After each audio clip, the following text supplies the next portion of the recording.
Hi everyone, welcome to my next video, and in this video I will explain you some basic accounting terms through a story. So stay tuned till the end of this video as I have a very interesting story to understand some basic accounting terms. So let's get started. Suppose I want to start my own business और मैंने सोचा मैं एक coffee shop खोलती हूँ, ठीक है। तो मैंने सोचा और मैंने अपना बिजनेस खोलना था और मैंने क्या करा, मैंने एक जगह देखी अपने एरिया में, फर्स्ट फ्लोर देखा, एक छोटा सा एरिया देखा जहाँ पे मैंने सोचा let's start a coffee shop here. तो वो एरिया पे मैंने पैसा लगाया, ठीक है। ऑब्वियसली अब मैं कुछ बिजनेस स्टार्ट करूंगी तो सबसे पहले मैं उसके लिए कुछ बिल्डिंग खरीदने के लिए, जहाँ पे मैं स्टार्ट करने वाली हूँ वो लैंड खरीदूंगी, ठीक है। और उसके बाद वहाँ पे क्या क्या चीज़ों की ज़रूरत है, कॉफ़ी मशीन चाहिए, टेबल चेयर चाहिए, वहाँ पे कितने लोगों की सिटिंग अरेंजमेंट होनी चाहिए, तो उसके बारे में मैं ही सोचूंगी। तो उसके अकॉर्डिंगली मैंने सोचा कि ठीक है, मैं अपने एरिया के वहाँ पे एक कॉफ़ी शॉप खोलती हूँ और वहाँ पे मैंने पैसा लगा दिया, कुछ 8 से 10 लाख लगा दिया। वहाँ पे मैंने टेबल चेयर लगा दी लोगों के लिए, कॉफ़ी मशीन्स खरीद ली, शेफ्स भी अपॉइंट कर लिए। अब ठीक है, अब मैंने ये बिजनेस खोला। अब यहाँ पे मैं आपको बताऊंगी कि मेरी यहाँ पे कौन कौन सी अकाउंटिंग टर्म्स हमारी इन्वॉल्व हो गई। So number 1, I have started my business, मैंने ही पैसा लगाया, तो I will be called as proprietor. तो प्रिया आनंद एक प्रोप्राइटर कहलाएगी। Y?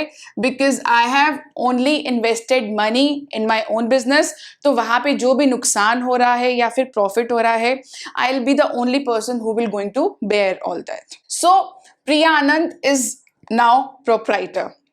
So now next, I have opened a coffee shop और मैंने उसका नाम दे दिया The Real Coffee Shop।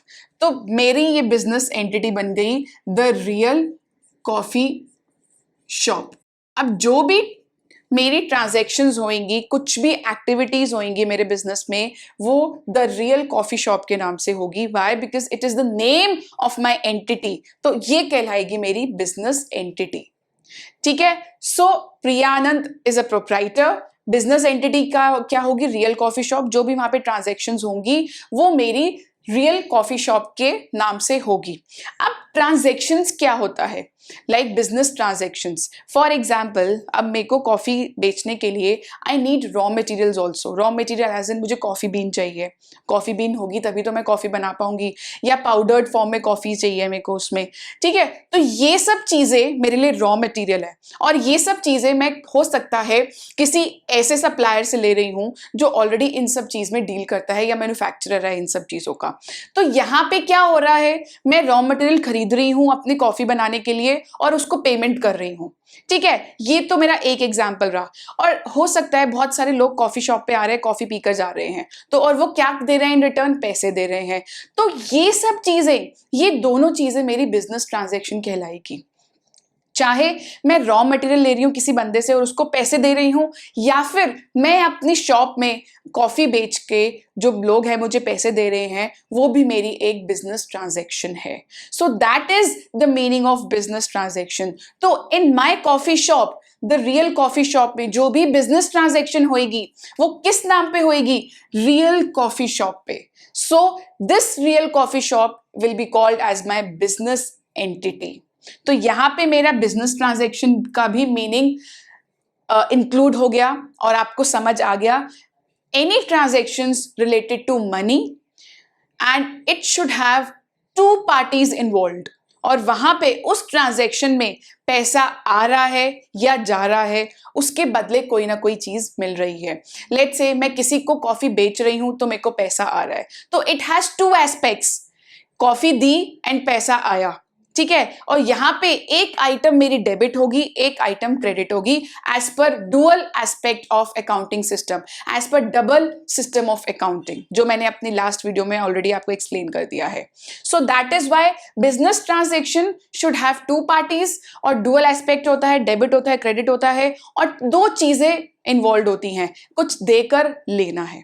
So that is the meaning of business transactions, and this business transaction will be done in the name of real coffee shop. Next we have, okay, अब since I have already told you कि मैंने coffee shop खोली, उसमें मेरा 8 से 10 लाख लगा। 8 से 10 लाख रुपए मेरा उसमें इंक्लूडेड था। मेरी शॉप खरीदी, उसके बाद जो उसमें अंदर टेबल, कुर्सी, कॉफी मशीन्स खरीदी होंगी और कुछ कप्स खरीदे होंगे कि किस में कॉफी बेचेंगे, तो वो मेरे 8 to 10 लाख रुपीज मेरे कहलाएंगे मेरी capital, the initial amount that I have invested to start my own business. It is an initial amount to start my own business. और वो कौन लगाएगा? ओनर लगाएगा, प्रोप्राइटर लगाएगा, that is Priya Anand. So that is the capital. अब इस 8 से 10 लाख में मेरे पास सिर्फ 5 लाख ही थे। अब मैंने क्या करा, 5 लाख रुपए मैंने बैंक से लोन ले लिया। Now I owe this 5 lakh rupees to the bank. हो सकता है बैंक मेरी इंस्टॉलमेंट बना दे 5 साल की, वो मेरे पे डिपेंड करता है कि मैं ये 5 लाख रुपए 4 साल में दूंगी, 5 साल में दूंगी या फिर 10 साल में। उसके अकॉर्डिंग बैंक क्या करेगा, मेरी इंटरेस्ट बना देगा, इंस्टॉलमेंट्स बना देगा विद इंटरेस्ट। ऑब्वियसली फोकट में थोड़ी 5 लाख रुपए देगा। तो this 5 lakh rupees is my liability. अब लाइबिलिटी क्यों? Because I am liable to pay this amount to the bank, इसलिए मेरी ये लाइबिलिटी हो गई कि 5 लाख रुपए एक लाइबिलिटी मेरे बिजनेस में खड़ी हो गई है जो मुझे पे करनी है बैंक को। ठीक है। अब liabilities we have 2 types. We have current liabilities and non current liabilities. Current liabilities क्या होती है? जो मैं within year pay off कर रही हूँ, 12 मंथ्स में पे ऑफ कर रही हूँ, तो that would be called as my current liability. But अगर 1 साल से ऊपर मैं पे ऑफ कर रही हूँ, बहुत ज्यादा टाइम लगा रही हूँ, जो मेरी लॉन्ग टर्म लोन्स हैं, लॉन्ग टर्म लाइबिलिटीज हैं, तो वो मेरी कहलाएंगी नॉन करंट लाइबिलिटी। बहुत ही सिंपल सा डिफरेंस है। तो अगर यहाँ पे अगर बैंक से मैं लोन ले रही हूँ 5 साल का, तो it will be called as my long term loan. Next, अब मैंने क्या किया, ऑब्वियसली कॉफी बनाने के लिए मैंने कोई कॉफी मशीन खरीदी, जहां पे मैंने कॉफी शॉप खोली है वो बिल्डिंग खरीदी है। ठीक है। अब ये सब चीजें मेरे लिए क्या है? ऑब्वियसली मेरे बिजनेस के लिए यूज हो रही है ना ये सब चीजें। कॉफी मशीन किसके लिए यूज हो रही है? To make a coffee. Table chairs मैंने खरीदे for my own business, for the benefit of my own business, क्योंकि मैं चाहती हूँ कि ज्यादा से ज्यादा लोग आए वहां पे बैठ के सेटिस्फाई होके जाएं। ठीक है। और मैंने बिल्डिंग खरीदी फॉर माई ओन बिजनेस। तो ये सारी चीजें आर माई एसेट्स। तो बिल्डिंग, कोई लैंड खरीदा, कोई मशीनरी खरीदी या टेबल चेयर खरीदे to run my own business, that will be my asset. Asset में 2 चीजें याद रखना। Number 1 thing, it has to be owned by the owner, one thing, and secondly it has to give some benefit in the near future। अब यहाँ पे मेरे को benefit क्या मिल रहा है? ऑब्वियसली मैं टेबल चेयर खरीद रही हूँ, उसकी वजह से लोग जितने भी ज्यादा आएंगे उनको खड़ा नहीं रहना पड़ेगा, बैठेंगे, और लोग ज्यादा सेटिस्फाई होंगे, तो ज्यादा लोग आएंगे तो ज्यादा प्रॉफिट होगा मेरे कंपनी को। तो यहाँ पे क्या हुआ, मैंने मशीन खरीदी, मिक्सी खरीदी, मैंने मिक्सी खरीदी ना मैंने कॉफी बनाने के लिए, तो that is also my asset. अब मिक्सी खरीदी है, अब अगर वो नहीं खरीदूंगी तो मेरी कॉफी कैसे बनेगी? तो अल्टीमेटली वो भी एसेट मेरे को आगे जाके बेनिफिट देने वाला है।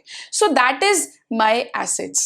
अब यहाँ पे भी we have long term assets and short term assets.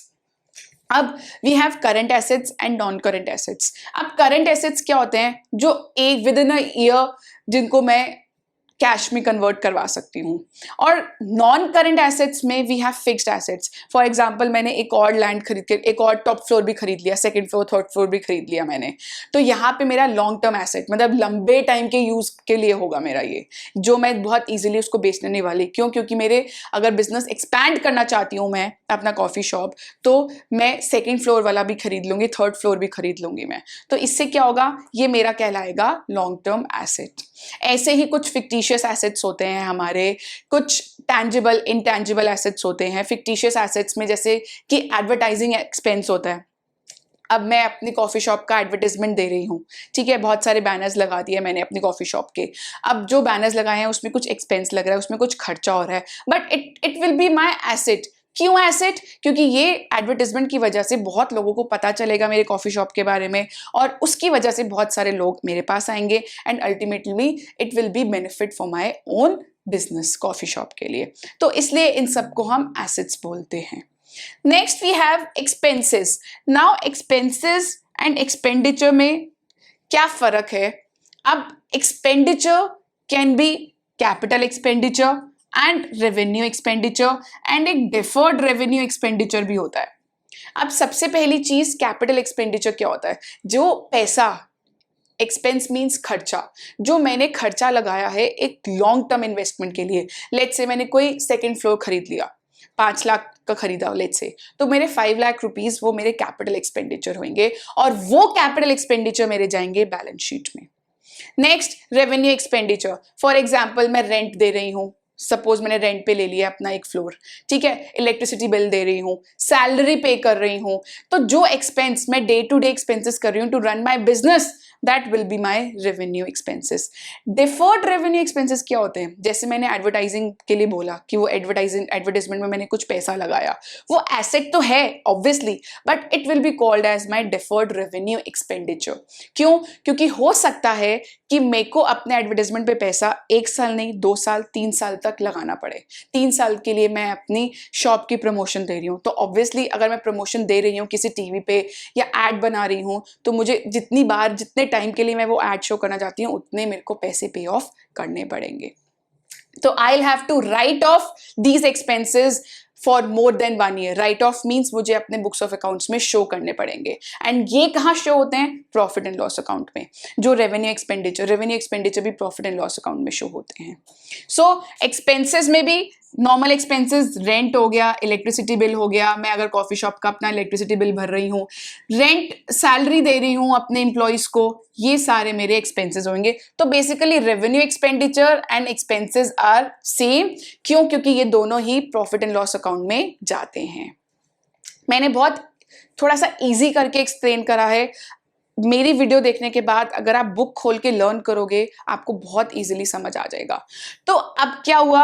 अब जैसे कि मैंने बोला कि मैंने कॉफ़ी शॉप खोल ली, अब मुझे कुछ कॉफ़ी बीन्स चाहिए, अब मैं किसी के पास जाती हूँ जो कॉफ़ी बीन्स मैन्युफैक्चर करता है या कॉफ़ी बीन्स में डील करता है। मैं उस ABC शॉप है उसके पास गई, मैं कॉफ़ी बीन्स लिए, अब उसने मेरे को कॉफ़ी बीन्स दिए, मैंने पैसे दिए। अब इसमें मेरे पास प्रूफ क्या है? या हो सकता है वो मेरे को बिल बना के देगा, ठीक है। अब वो बिल क्या कहलाएगा? वो बिल मेरा कहलाएगा वाउचर। जो भी एक प्रूफ है, एक एविडेंस है कि मैंने कोई बिजनेस ट्रांजैक्शन करी है, that would be my voucher. This voucher can be any form, bill की फॉर्म में, जैसे कि हम कुछ मैंने कॉफी बेची लोगों को, कॉफी कोई पीने आया, अब बिल भी काटते हैं ना हम लोग, बिल देते हैं, that is also a part of a voucher. It's an evidence that there is a business transaction happened in any company. Next, अब क्या हुआ? मैंने बहुत बिजनेस स्टार्ट कर दिया, महीना हो गया, अब बहुत सारे लोग आ रहे हैं, कॉफ़ी मेरी 10 कप्स ऑफ कॉफ़ी बिक रही हैं रोज़ के टाइम पे। एक लेट से एक कप मेरा 100 रुपीज़ का है, अब रोज़ के दिन में 10 कप्स बिक रहे हैं, तो मैं 1000 की मेरी पर डे की सेल हो रही है। तो this 1000 is actually my revenue from operation. मतलब मैं एक अपना कॉफी का ग्लास 100 रुपए में बेच रही हूँ और दिन में मेरे 10 कॉफी कप्स बिक रहे हैं। This 1000 rupees is my revenue. ये मेरी इनकम नहीं है, दिस इज माई रेवेन्यू, कि कितना पैसा मेरे पास एक्चुअली में आ रहा है। Why this is not income? Because ये जो 100 रुपीज का कप का जो मैं बेच रही हूँ उसमें मेरे खुद के पैसे भी तो लगे हुए हैं। जो कॉफ़ी बीन्स मैंने खरीदी है उसमें शुगर डली है, उसमें चॉकलेट सॉस डली है, वो तो मेरी खुद की है। लेट्स से उस एक कप में 50 रुपीज़ का माल मेरा है, मैं एक्स्ट्रा 50 रुपीज़ चार्ज कर रही हूँ। So this difference of 50 is my profit, that is my income. ये मेरे 100 रुपीज रेवेन्यू है एंड 50 रुपीज मेरा खुद का खर्चा एक्सपेंस है, तो that will be my 50 remaining difference is my profit. So revenue minus expense is my income और प्रॉफिट। समझ आया? नेक्स्ट, अब मैंने कुछ परचेज करा raw material, let's say sugar purchase करी, मेरे को लगा किसी सप्लायर से जो शुगर, ऑब्वियसली मैं भी तो किसी से खरीदूंगी ना। अब वो जो बंदा है, अब जिससे मैं खरीद रही हूँ शुगर, जो मैन्युफैक्चर कर रहा है, कह सकते हो किसी फैक्ट्री से जाके मैं ले रही हूँ, अब वहां से मैं परचेज करके लाई हूँ और मुझे वो ठीक नहीं लगा, मैंने रिटर्न कर दिया, तो वो मेरा हो जाएगा परचेज रिटर्न। और सेल रिटर्न क्या होता है? मैं हो सकता है मैंने कॉफ़ी के साथ मैंने कोई मफ़िन भी बेचना शुरू कर दिया। अब मैंने मफ़िन किसी अपने बंदे को, अपने क्लाइंट को दिया, एक बंदा आया एक पीने के लिए, बच्चे आए हैं कुछ कॉफ़ी के साथ, उन्होंने मफ़िन भी खाया। अब मफ़िन खाया, उनको पसंद नहीं आया, उन्होंने वापस कर दिया, उन्होंने बोल दिया मैं पैसे नहीं दूंगी बिकॉज मुझे क्वालिटी अच्छी नहीं लगी। तो that would be called as my sale return. मैंने सेल करके रिटर्न ले लिया। तो यहाँ पे ये दोनों टर्म्स भी क्लियर हो गई हमारी। ठीक है। सो अब क्या हुआ? अब नेक्स्ट हमारे पास आता है, लेट्स से हमारे पास बहुत सारी कॉफी बीन्स की अब जैसे कि मैंने आपको पहले से बताया हुआ है कि हमारा फाइनेंशियल ईयर स्टार्ट होता है 1 अप्रैल एंड एंड होता है 31 मार्च को। ठीक है। अब मैंने 1 अप्रैल को ही ये करूंगी ना कि मैं बहुत सारा अपनी कॉफ़ी बीन्स खरीद लूंगी, शुगर खरीद लूंगी, एंड हो सकता है मैं चॉकलेट सॉस खरीद लूँ। तो ये सारी चीज़ें मैं पहली स्टॉक बहुत ज़्यादा अमाउंट में खरीद के रख लूंगी ताकि मेरे को बार बार ना जाना पड़े किसी के पास लेने के लिए। तो अब हो सकता है मैं 100 पैकेट खरीद लूँ कॉफ़ी बीन्स के, 100 पैकेट शुगर के खरीद लूँ, 100 पैकेट मैं हो सकता है चॉकलेट सॉस के खरीद लूँ बॉटल्स के।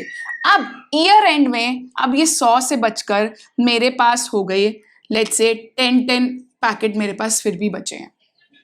तो now this first of all ये जो मैंने सामान खरीदा है ये मेरे लिए होंगे स्टॉक, ये मेरी इन्वेंट्री है, ये मेरा स्टॉक है जो जिसकी वजह से मैं अपने बिजनेस में यूज करने वाली हूँ एज अ रॉ मटेरियल। तो ये जो मैंने 1 अप्रैल में लिया होगा ये मेरा ओपनिंग स्टॉक होगा, एंड जो 31 मार्च में जो मेरे पास बचा है that would be my closing stock.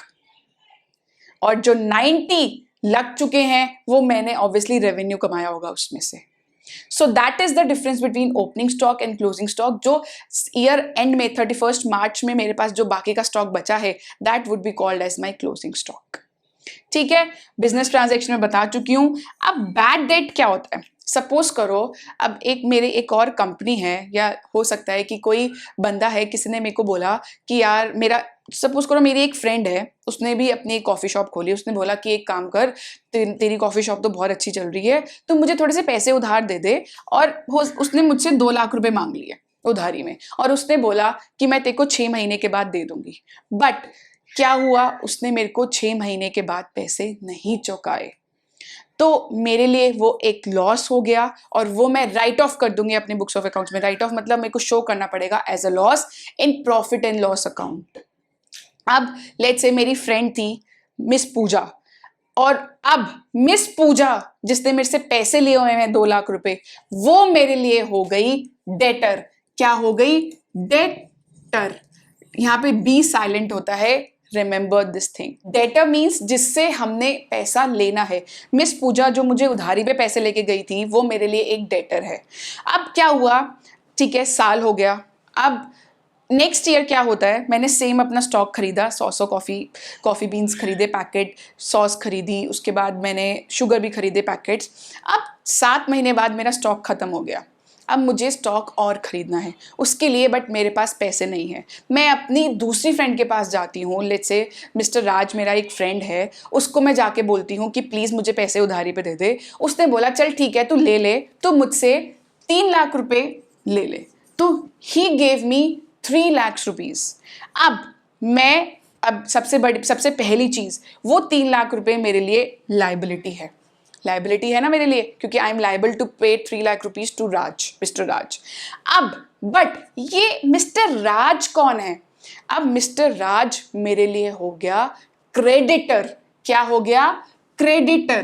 क्या स्पेलिंग हो जाएगी? CREDITOR, creditor. कौन हो गया मिस्टर राज? क्रेडिटर। डेटर वो होता है जिनसे हमें पैसा लेना होता है, and creditor is one with to whom we have to pay the money। तो 3 लाख रुपए जो मिस्टर राज को देने हैं वो मेरे लिए क्रेडिटर है, एंड जो डेटर है जो मिस पूजा है जिससे मैंने लेने हैं वो मेरे लिए हो गई डेटर। सो आई होप आपको ये सारी टर्म्स ये एक छोटी सी स्टोरी में समझ आ गई होगी। और भी टर्म्स हैं, बस छोटी मोटी टर्म्स रह गई हैं, बेसिक तो आपका पूरा हो चुका है। Now we are left with some more accounting terms, so let's get started with that. Number 1 thing is expenses. जैसे कि मैंने एक्सपेंसेस समझाया आपको कि डे टू डे एक्सपेंसेस होते हैं, जो इलेक्ट्रिसिटी पे करना, रेंट पे करना, सैलरी देना, या कुछ गुड्स को बेचने के लिए कोई कॉस्ट लगी है। These are all my expenses, जो मेरा खर्चा हो रहा है to run my own business. अब इसके भी we have 2 types. Number one is prepaid expenses and number two is outstanding expenses. prepaid कि मतलब मैंने कुछ ऐसे एक्सपेंसेस पहले ही पे कर दिए. फॉर एग्जाम्पल इस महीने अगले महीने का रेंट मैंने इसी साल पे कर दिया, तो this would be my prepaid expense. हो सकता है नेक्स्ट ईयर के मैंने सारे रेंट इसी साल पे कर दिए 12 महीने के. लेट्स से अगर मैं 10,000 महीना रेंट दे रही थी तो एक साल का कितना हो गया 1,20,000. तो 1,20,000 हो सकता है मैं इसी साल पे कर दूं अगले साल के भी. तो 1,20,000 प्लस 1,20,000 2,40,000 मैं अपने रेंट के ऑलरेडी पे कर चुकी हूं जो भी मेरा लैंडलॉर्ड है. तो यहां पे मेरा हो गया प्रीपेड एक्सपेंस एज 1,20,000. क्योंकि अगले साल के 10,000 रुपये महीना जो मेरा रेंट जाने वाला था वो मैं ऑलरेडी इस साल पे कर चुकी हूं. तो मेरे इस साल के प्रीपेड एक्सपेंसेस हो गए 1,20,000. अब आउटस्टैंडिंग का क्या मतलब है कि वो ऑलरेडी आउटस्टैंडिंग हो चुके हैं, मैंने अभी तक पे नहीं किया, येट टू पे है कि इस महीने या 2 महीने का रेंट 20,000 का मेरा अभी तक ड्यू है जो मैंने अभी तक नहीं पे करा. तो 20,000 will be called as my outstanding. ये मेरे लिए लाइबिलिटी है and it is my asset. क्यों लाइबिलिटी है मेरे लिए? क्योंकि मैंने अभी तक ये पे नहीं करा, मुझे फ्यूचर में आके पे करना है. ये क्यों एसेट बन गया? क्योंकि मैंने अभी ही एडवांस में ही पे कर दिए और नेक्स्ट ईयर तो मैं फ्री होंगी कि मेरे को तो कोई भी 10,000 रुपये महीने बिल्कुल पे नहीं करने. तो मैं फ्री हो गई तो इट मीन्स मेरे लिए बेनिफिट हो गया, और जहां पे बेनिफिट की बात आती है वो मेरा बन जाता है asset. The next two terms is trade receivables and trade payables. बहुत ही इंपॉर्टेंट चीज़ें हैं ये, बहुत ही basic I would say and बहुत इंपॉर्टेंट है. बच्चों को समझने में बहुत प्रॉब्लम आती है, बट मेरी वीडियो अच्छे से सुनो, आपको बहुत इजीली समझ आ जाएगा. So let's start. Let's say अब कॉफ़ी शॉप का एग्जांपल छोड़ते हैं, कोई और एग्जांपल लेते हैं. लेट्स से मेरे पास एक स्टेशनरी की शॉप है, ठीक है. वहाँ पे मेरे पास बहुत सारी बुक्स हैं नर्सरी से 12th तक, और पेन पेंसिल सब स्टेशनरी से रिलेटेड सारा सामान है. अब क्या होता है, वहाँ पे भी मेरी एक फ्रेंड आती है मिस पूजा. वो मुझे कहती है कि यार मेरी भी एक स्टेशनरी की दुकान है, बट मुझे कुछ सामान, तो एक काम कर, तू कुछ बुक्स, रजिस्टर्स और पेन्स मुझे उधारी पे दे दे, क्योंकि मेरे पास अभी पैसे नहीं है खरीदने के लिए, क्योंकि मेरे को भी अपनी शॉप पे जाके बेचना है. तो यहाँ पे मैंने क्या किया, ट्रेड किया. ट्रेड कैसे? मैंने कुछ रजिस्टर्स, कुछ बुक्स बेची, किसको? पूजा को. तो यहाँ पे मेरा ट्रेड हो गया. बट उसने बोला कि तू 2 लाख की जो सामान है मेरे को अभी दे दे, मैं तेरे को 6 महीने बाद 2 लाख रुपए दे दूंगी. यहाँ पे क्या क्या चीज़ें इन्वॉल्व हुई? मैंने ट्रेड करा. कैसा ट्रेड? मैंने कुछ रजिस्टर्स, बुक्स, पेन, पेंसिल्स, जो भी उसको चीज़ें चाहिए थी मैंने दे दी. कितने अमाउंट की? 2 लाख की. तो उसने बोला ये 2 लाख रुपए मेरे पास अभी नहीं है, मैं तेरे को 6 महीने बाद दे दूंगी. मैंने बोला ठीक है भाई, तू मेरी फ्रेंड है, ले जा, बट कुछ प्रूफ तो दे कि ऐसे विश्वास कर लूँ कि तू 6 महीने बाद मुझे वापस दे देगी. इस केस के लिए मैं एक बिल ऑफ एक्सचेंज इशू करूंगी जिसपे लिखा होगा कि मिस पूजा मुझे 6 महीने के बाद 2 लाख रुपए लौटाएगी. उसके भी साइन, मेरे भी साइन, और ये बिल ऑफ एक्सचेंज वो एक्सेप्ट करेगी. सो that is the meaning of trade receivables. और जो 6 महीने बाद मुझे पैसा 2 लाख का मिलने वाला है, that is my trade receivables. और इसको बिल्स ऑफ एक्सचेंज को, जो मैंने एक पर्चा बनाया है, एक बिल बनाया है, this is my bill receivables. तो तभी trade receivables is the sum amount received during the course of business. किस पर्पस के लिए? फॉर ट्रेडिंग गुड्स और सर्विसेज. यहाँ पे गुड्स बेचे, यहाँ पे मेरे लिए गुड्स क्या थे? Registers, books, pens and pencils. तो उसको बेचने के टाइम पे जो मुझे पैसा मिला, that would be my trade receivables. सबसे इंपॉर्टेंट चीज़ याद रखना, यहाँ पे ट्रेड होना बहुत ज़रूरी है. मैंने बुक्स और नोटबुक्स दी, वो ट्रेड हुआ, तभी मुझे 2 लाख रुपए 2 लाख रुपीज़ मिला 6 महीने बाद. That is why it is said that trade receivables is the sum total of bills receivables and sum total of debtor. Miss Pooja मेरे लिए डेटर ही तो हुई, क्योंकि इसने मेरे को पेमेंट करना है. That is the meaning of trade receivables. On the contrary, if I talk about trade payables, अब हो सकता है मेरी शॉप पे मेरे को कुछ बुक्स रजिस्टर्स पेन पेंसिल्स की कमी पड़ गई और बहुत ज़्यादा डिमांड आ गई, एकदम से न्यू सेशन आ गया और मेरे पास पैसे नहीं है खरीदने के लिए. तो मैं राज के पास गई और 3 लाख की सामान लेकर आ गई. यहाँ पे भी ट्रेड हुआ है. ट्रेड कैसा, यहाँ पे मैंने खरीदा है, यहाँ पे मैं उससे बुक्स नोटबुक्स लेकर आई हूँ उधारी पे, तो यहाँ पे भी बिल्स ऑफ एक्सचेंज इशू होगा। बट वहां वाले बिल्स ऑफ एक्सचेंज को कहा गया था बिल्स रिसीवेबल्स, इस वाले बिल्स ऑफ एक्सचेंज को कहा जाएगा बिल्स पेबल। क्यों? क्योंकि मैं यहाँ पे ये वाला अमाउंट 3 लाख रुपए पे करने वाली हूं 6 महीने बाद। तो यहाँ पे ये बिल्स ऑफ एक्सचेंज यहाँ पे मैं एक्सेप्ट करूंगी कि मैंने मिस्टर राज को 6 महीने बाद 3 लाख रुपए देने हैं। क्यों? क्योंकि मैंने उससे कुछ गुड्स खरीदे थे, मैंने स्टेशनरी खरीदी, बुक्स खरीदे, बहुत सारी चीजें, पेन पेंसिल्स खरीदे, जो भी खरीदा वो 3 लाख का था। सो that is my trade payable. Trade क्यों आया? क्योंकि मैंने कुछ ट्रेड करा जिसकी वजह से मेरे को कुछ अमाउंट पे करना पड़ रहा है मिस्टर राज को after few months. That is why it is said trade payables is the total of bills payable plus some total of creditor. क्यों? क्योंकि क्रेडिटर कैसे? क्योंकि अब मेरे लिए राज क्रेडिटर हो गया। That is the difference between trade receivables and trade payables. Trade payables में I pay the money and trade receivables में I will receive the money out of trade. कोई भी ट्रेड हुई है, इसको याद कर लेना, ट्रेड के बिना ट्रेड पेबल्स नहीं कहलाएगा, ट्रेड के बिना ट्रेड रिसीवेबल्स नहीं कहलाएगा। ट्रेड मीन्स कुछ भी एक्सचेंज में होना चाहिए। That is the difference between trade receivables and trade payables. Next we have revenue from operations. अब revenue तो आपको चीज समझ आ गई, but from operations का क्या मतलब है? याद रख लो बस, ऑपरेशंस का मतलब जो भी ऑपरेटिंग एक्टिविटीज से जो हमारा पैसा मिल रहा है। लेट्स से मेरी कॉफ़ी शॉप थी, मैंने कॉफ़ी बेच के जो मुझे पैसा आ रहा है 100 रुपीज़ का एक कप था, वो 100 रुपये मेरे लिए रेवेन्यू फ्रॉम ऑपरेशन है। और अगर लेट्स से मेरा, अब मैंने जैसे कि बताया कि first floor, second floor, third floor, मैंने तीनों फ्लोर्स खरीद लिए। हो सकता है 5 साल के बाद मैंने अपना सेकंड फ्लोर बेच दिया कि भैया मेरा बिजनेस थोड़ा सा कम हो रहा है, बेच देती हूँ। वो बेचने पे जो मेरा पैसा मिल रहा है वो मेरा रेवेन्यू फ्रॉम ऑपरेशंस नहीं है। क्यों? क्योंकि it is not my operating activity, वो मेरा काम नहीं है, वो मेरा धंधा नहीं है प्रॉपर्टी खरीदना और बेचना। मेरा धंधा क्या है, मेरा बिजनेस क्या है यहाँ पे? That I am selling coffee, यहाँ मेरा कॉफ़ी शॉप है। तो जो पैसा मेरे को कॉफ़ी बेचने पे आ रहा है that is only my revenue from operations, बाकी सब चीज़ें रेवेन्यू फ्रॉम ऑपरेशंस नहीं कहलाएगी। सो आई होप आपको ये वाली 3 टर्म्स भी समझ आ गई हो गए हमारी सारी basic accounting terms. I hope आपको सब समझ आ गया हो, and if you haven't understood do let me know in the comment section. I will make more videos for you guys also. Thank you so much.